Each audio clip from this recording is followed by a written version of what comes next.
Hey guys, welcome to the Liberal Hive Mind, a channel solely focused on exposing the abundant hypocrisy of the left. So let's just play a little bit of a hypothetical situation. If you were a Democrat strategist right now, what's the question that you would be asking yourself? Well, most likely you'd be saying, we need a winning message. We need something. We need to say something. We need a talking point, rhetoric, something that makes us look good. And that right there is the bane of every Democrat political strategist working ahead of the 2022 election. What can you say? Absolutely nothing. There is nothing redeemable about this administration. All of their talking points that they've been trying to put together, stuff like Putin's price hike, for instance, isn't something that makes you proud of Joe Biden and his accomplishments. It's nothing but excuses. It's talking points of, oh, it's not my fault. It's not my fault that things are so bad right now. It's not exactly something that inspires confidence. It's something that's sad and pathetic, something you'd expect from a child. A child that does something bad, screws something up, and blames somebody else or something else instead of taking responsibility. And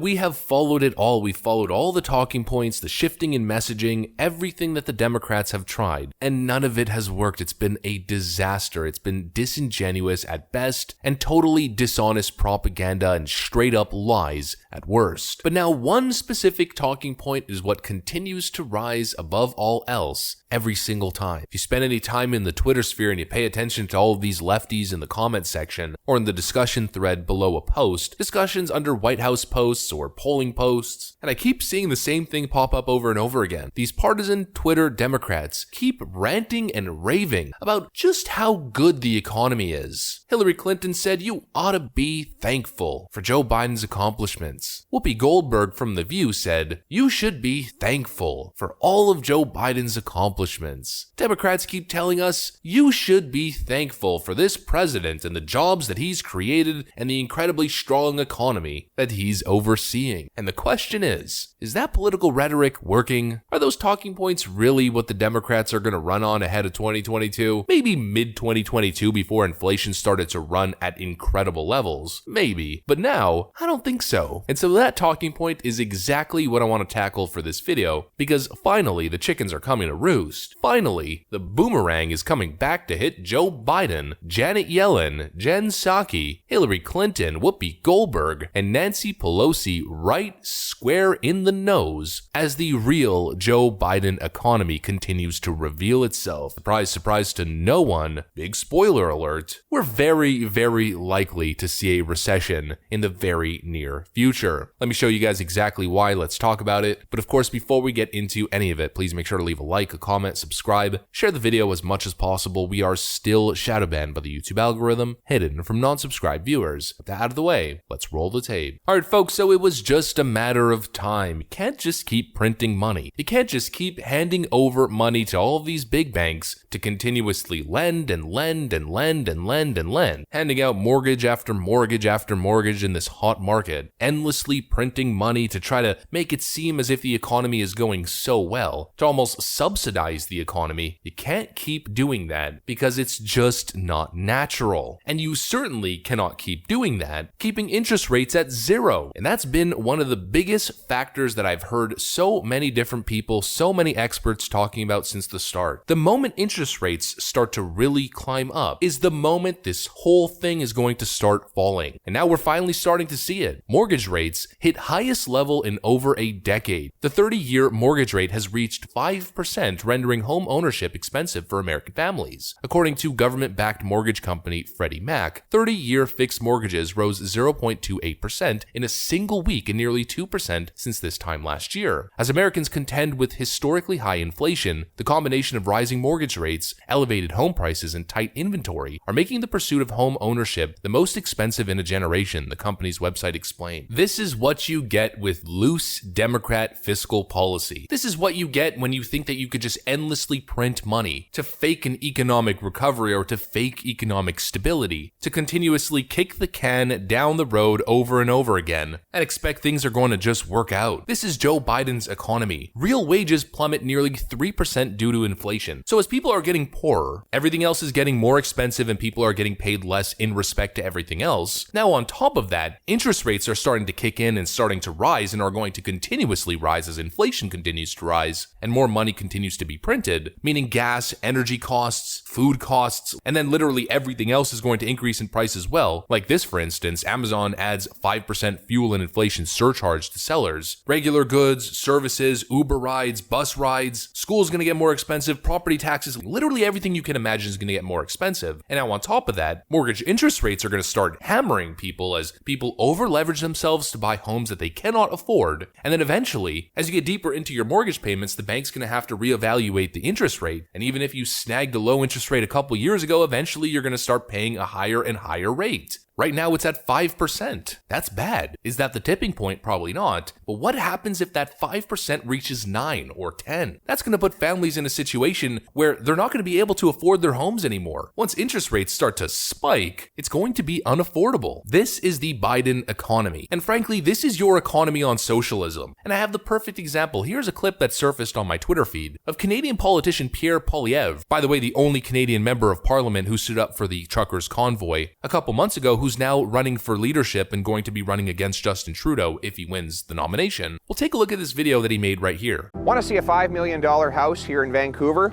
Feast your eyes on the home of your dreams.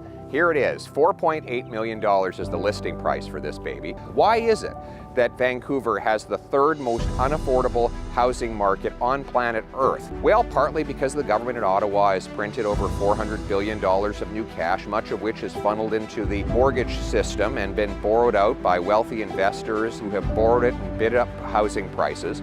But the other reason is local gatekeepers. According to the C.D. Howe Institute, the governmental cost for every single unit of housing in Vancouver is $644,000. Government gatekeepers protect the wealthy. They get wealthier and wealthier by the day as their limited and scarce property goes up in value. But the working class person who can't actually pay his or her bills, let alone save for a mortgage, finds their purchasing power go down and down. Their wages are actually worth less. So what is the solution? One, a Poilievre government will stop the central bank from printing cash for politicians to spend and the wealthy to borrow. That will deal with some of the over-demand. Back when this was built, it's probably a family with a very modest income could have afforded that piece of heaven for themselves. And I don't say that facetiously. It would have been a wonderful, cute little house to live in for a working family. They could have, with a wage of a trucker and a waitress, probably bought that house 40 years ago and paid off the mortgage in a reasonable time frame. But now, 40 years later, we look around and say, could young people with a similar working class background own the exact same house? And the answer is no. Why is that? Aren't we supposed to be moving forward? Shouldn't our working class be better off today than it was 40 years ago? Why is it that we were able to house a family of a modest income in a house like that 4 decades ago, and now even when you subdivide it into 6 units instead of 1, it's still not affordable for a working class Canadian? This system is broken. It protects the privilege. The cost of government is driving up the cost of living. You know, all of these lefties continue to tell you about the evils of capitalism and how everything is so expensive and how the young generation is priced out of buying homes and it's hard to go to school. Everything is so expensive, it's hard to live the same lives that our parents live. Well, what do you think that is? Evil capitalism? Or is that fiscal irresponsibility from these socialist left-wing liberal leaders? Is that the evil free markets? Or is that this endless money printing scheme that continues to pump money into the economy non-stop for, frankly, all of the boomers to absorb, all of the people who are part of the asset class, for them to continuously get richer and richer and richer and richer, and for young people who are trying to build their lives to continue to get priced out of success, building their own home and starting their own family? The problem isn't capitalism. The problem is big government. The problem is the Fed. The problem is endless money printing without any accountability whatsoever. The problem is this liberal mentality that everything must be subsidized. People's failures, own personal failures, must be subsidized. And it's one thing if you're subsidizing this stuff with taxes that are being collected, with money that's actually moving through the system. It's another when you're going above what you can actually afford, what is available in the tax wallets or the tax coffers, and you're printing billions, if not trillions, in excessive massive debt. I mean, if you don't run your life that way, if you don't run your business that way, if you don't run your family that way, then why should the government be able to justify this behavior? The problem is this mentality right over here.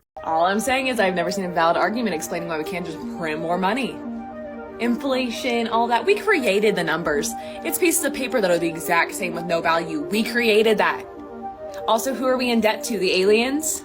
I don't understand. These are the exact same people who are constantly going on about how everything is unaffordable, capitalism bad. I can't afford my student loans, I can't afford a home, I can't do this, I can't do that. Let's just cancel $950 billion in student loan debt, add nearly $1 trillion to the national debt, print a bunch of money to subsidize it all. Problem solved, except no, now you're even poorer, and your problem has become even worse. Wake up, people. The problem isn't capitalism. The problem is you and the politicians that you elect. Welcome to Joe Biden's economy, where you are made poorer and poorer each and every single day. And these liberals want you to be thankful for Joe Biden's economic success. Give me a break. That's what I got for you guys though. If you enjoyed this video, please make sure to leave a like, a comment, subscribe, share it as much as possible. We are still shadow banned by the YouTube algorithm, hidden from non-subscribed viewers. I'm gonna get back to work though. Thanks for watching, and I'll see you on the next one.